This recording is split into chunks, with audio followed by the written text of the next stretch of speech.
Before you blow your candle, do you have a wish for yourself? You want to share with us? Or just close your eyes and make a wish. And if you're ready now. Okay, so Sander, on the count of 3, blow your candle. Okay, so ready in 1, 2, 3, and blow. One more time. Alright, so you know your hands for Sander.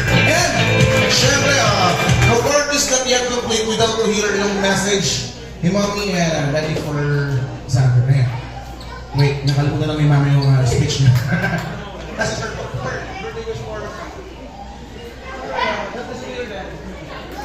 Hello. Yes. My birthday wish for Sander is I hope you grow up a very good boy and honest boy, honest guy, and study hard, and hopefully yung wish mo maging mag-grant siya ni God, and always don't forget God, always pray. Okay? Mommy. Okay.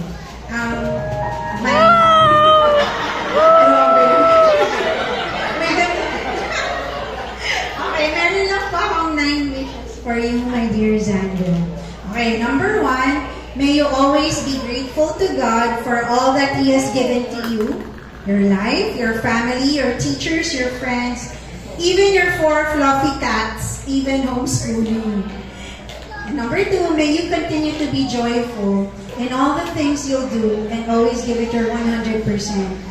Number 3, may you continue to be brave, to try out new things, in facing your fears, kahit yung brown out, pati yung ipis. And as well as admitting mistakes or failure. Number 4, may you be resilient enough to learn from your mistakes. Remember, when you fail, it's just a stepping stone for you to learn more new things. Number 5, may you always be honest in everything you do. Number 6, may you always be kind and gentle with your thoughts, words, and actions. Number 7, may you be humble and obedient to the people around you. 8, may you do the things you like within reasonable limits. Kaya ni Mama and Papa. And discover your dreams and passion. And number 9, may you remember there that when things are difficult, you are loved.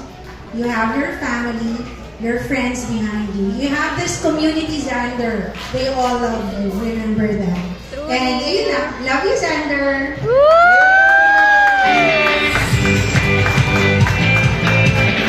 Thank you. Thank you so much, Mommy and Daddy. And kala ko magkakaroon na ako ng tissue eh. And guys, don't go away because it's time to get your loot bags. So kids, can you please fall in line? And Sander, can you please go here?